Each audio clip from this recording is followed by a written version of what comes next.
জয়গুরু। পরম প্রেমময় পরম দয়ালের চরণে শত সহস্র কোটি আভূমি প্রণাম জানাই। পরম আরাধ্যা জগৎ জননী শ্রী শ্রী বড়মা, পরম পূজ্যপাদ শ্রী শ্রী বরদা এবং আচার্যদেবের চরণে প্রণাম জানাই। 1 সেপ্টেম্বর সোমবার, পবিত্র শুভ তালনবমী তিথি। আমার প্রিয় পরম দয়াল শ্রী শ্রী ঠাকুর অনুকূলচন্দ্রের 138তম শুভ জন্মতিথি। শ্রী শ্রী ঠাকুরের জন্মক্ষণটি হলো 7:05। ওই সময় শ্রী শ্রী ঠাকুরের কাছে ধূপদীপ জ্বালিয়ে ফুল, বেলপাতা, তুলসী পাতা নিবেদন করে ঠাকুর ভোগ লাগিয়ে পরিবারের সবাই মিলে সমবেত সকালে বিরতি প্রার্থনা করবেন। আবার সন্ধ্যা প্রার্থনার সময় হলে ঠাকুরকে সুন্দর রজনীগন্ধার মালা পরিয়ে ফুল, বেলপাতা নিবেদন করে ভোগ নিবেদন করে 138টি বাতি জ্বালিয়ে, 138টি কারণ শ্রী শ্রী ঠাকুরের এটি 138তম জন্মতিথি, বা 100-র জন্য একটি এবং আরও 38টি, 29টি, 39টি, 138 না হলে 39টি বাতি জ্বালিয়ে শ্রী শ্রী ঠাকুরের সামনে পরিবারের সবাই বসে সমবেত সন্ধ্যা প্রার্থনা করবেন। সারাদিন ঠাকুরের নাম জপ করবেন, ঠাকুরের কীর্তন করবেন, পরিবারের একে অপরের সাথে ইষ্ট প্রসঙ্গ করবেন, ইষ্ট বিষয়ক আলোচনা করবেন, খুব আনন্দ সহকারে তালনবমী তিথিটি কাটাবেন। এই শুভ তালনবমী তিথিতে পরম দয়াল ধরাধামে এসছিলেন, তাই আমার মনে হয় দিনটি একটু বিশেষভাবে পালন করলে যেন ভালো হয়। এই দিনটিতে থাকবো আমি আর আমার দয়াল, এই দুইজনের মাঝে কেউই থাকবে না।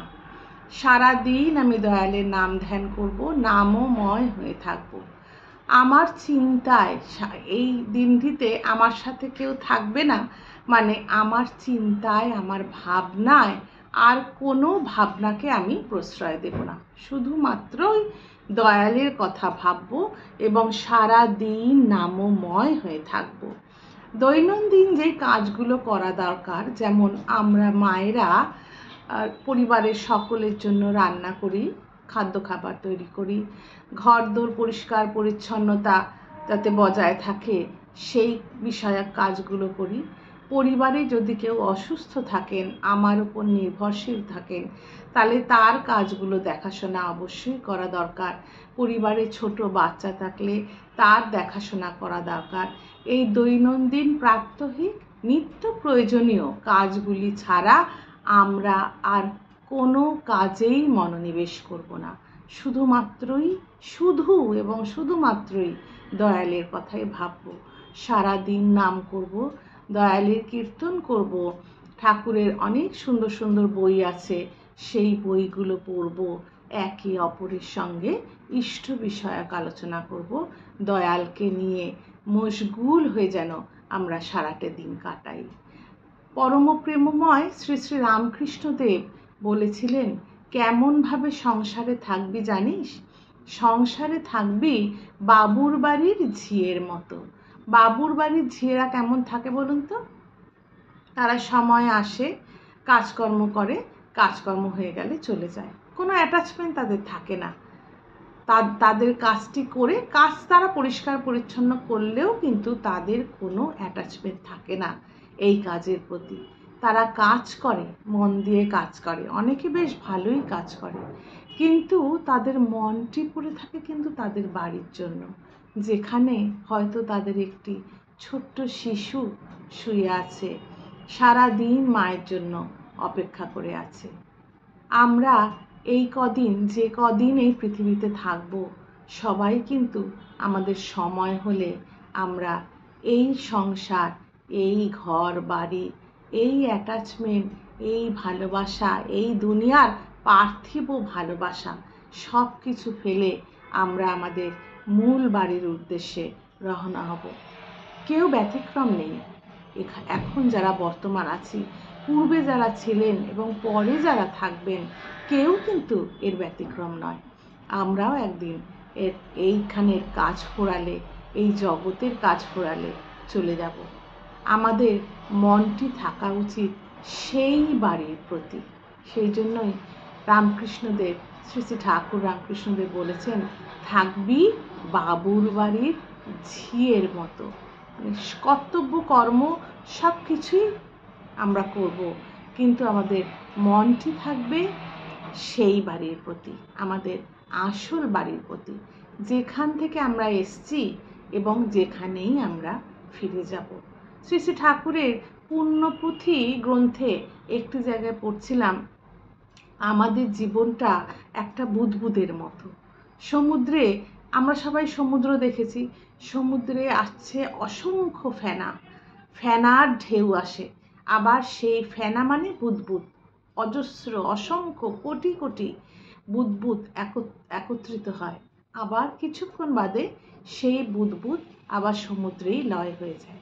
আমাদের জীবনটাও ঠিক সেই রকম, জলের বুদবুদ কণার মতো। বুদবুদ সমুদ্র থেকে সৃষ্টি হয়, আবার সমুদ্রেই লয় হয়।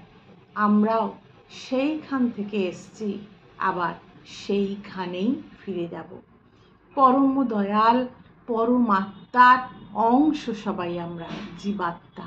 আবার আমাদের যাত্রা শুরু হবে, যাত্রা করতে হবে সেই পরম দয়ালের পরম আত্মার সাথে মিলনের জন্য।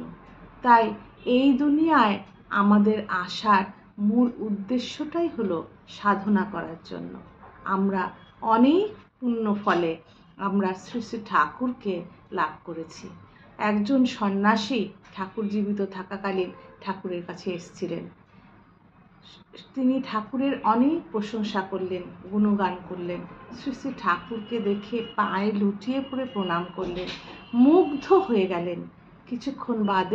বেশ কিছুক্ষণ বাদে শ্রী শ্রী ঠাকুরের সাথে বেশ অনেকক্ষণ সময় কাটিয়ে তিনি আবার ফিরে গেলেন।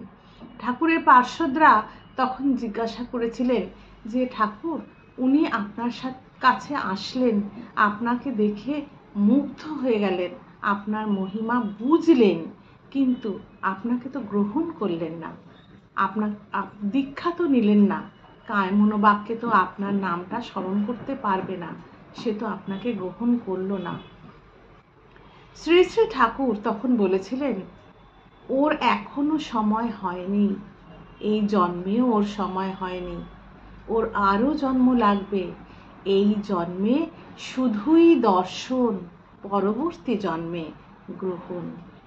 আমরা সৎসঙ্গীরা এই জন্মে কিন্তু শ্রী শ্রী ঠাকুর লাভ করেছি। এটা চারটিখানি কথা নয়, আমরা কিন্তু পরম সৌভাগ্যবতী, পরম সৌভাগ্যবান যে এই জন্মে আমরা ঠাকুর পেয়েছি।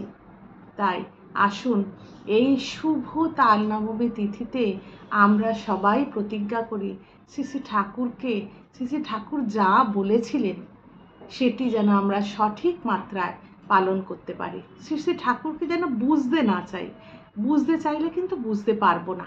একটা বুদবুদ যেমন সমুদ্রকে মাপতে পারে না, আমরা কিন্তু শ্রী শ্রী ঠাকুরকে পরিমাপ করতে পারবো না, বুঝতে পারবো না। শুধু ঠাকুর যা পালনীয় করতে বলেছেন সেটি যদি করে যাই, তাহলেই আমাদের জীবন সার্থক, আমাদের জীবনের উদ্দেশ্য পরিপূরিত হবে শ্রী শ্রী ঠাকুরের নির্দেশ মতো জীবন কাটালে।